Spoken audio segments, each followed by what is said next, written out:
Hi everyone! Today I want to take some time to talk to you about a really interesting STEM tool called Scratch. Now you're probably wondering, what is Scratch? I've never heard of it. But basically, Scratch is just this free website that really allows you to program and create your own stories, animations, and different games. It really does promote those 21st century skills, and I highlighted that it really does promote the creativity and collaboration between people because you really kind of get to design whatever you'd like.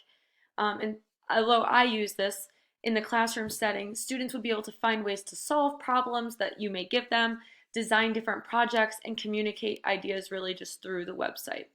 And I've included the link over here in the bottom right corner, and it'll be a live link. So if you do want to take a look at it and check it out, it's right there. So I'll include that when I share the PowerPoint. Now here's a screen capture. So when you click on that link, this is the Scratch homepage. And there's an option up here, up towards the top to sign in. You can join Scratch, create, explore. But basically, there's a bunch of different options here, and I'll go to My Scratch. So when you log in and you have an account, this is kind of your homepage. So there's like a little inbox. But if you click the folder up towards the top, it will take you to like your own personal library. Now, although I'm not like really great at this at all, it's like something that I'm really interested in, and not only just animation, but the whole coding type of thing, anyways, really interests me. So I did create one, and you'll have all of your stuff saved here in like your library. If you click see inside, it will take you directly to like your workspace area. And there's literally so many different options. There's different, oops, I'll just move myself over here. There's different looks, sounds, events. You have like a control panel here, costumes, sounds, all sorts of things. Now I use this again because I wanted to create like a little animation. But I will show you a couple of other examples like within the feed that so you can kind of see like the variance between all these different projects. So I've kind of put together something here. You can change your background and character. I like the little cat, but you can plaster this all together and save your project. Now, when you save it, it'll come up like this. Now I titled it saying hello. You'll see in a couple of other pieces that I'll show you that some students have given instructions as if it were a game that they had kind of codified in different notes and credits. But because I didn't really do that, I just wanted to show you some basic animation skills.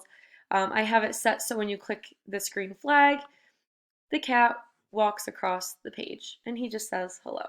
So it's super simple. A super simple animation as well, but it just kind of gives you the basis of this. Now you can share this, you can like and comment on different things. So it really does promote that collaboration, especially right now when schools are really, most of them are virtual. It's just a really fun assignment and gets kids to be really creative. There's another one here that I found just kind of used for like a science realm. Some student here made a simple diagram of a bacteria. So here you can see just the cell wall, different ribosomes, just something that other students can look at. So it's a great way to share visual materials as well. You can also click on this and see inside of the student's work and see how they created it. So I think that's kind of cool that you can actually, work backwards and see how they created a specific project. And the last one that I wanted to share, I don't know about other teachers that are within this program right now, but my students are obsessed with Among Us. Obsessed. So this is a game that a student codified, and basically when you click the green flag, you have to, it's almost kind of like an Among Us version of like Candy Crush or something, but it is really interesting and it allows the student or the viewer to be really interactive here. So when I click the green flag, and there is music that plays, you use your arrow keys to collect the imposters. So you just are moving back and forth.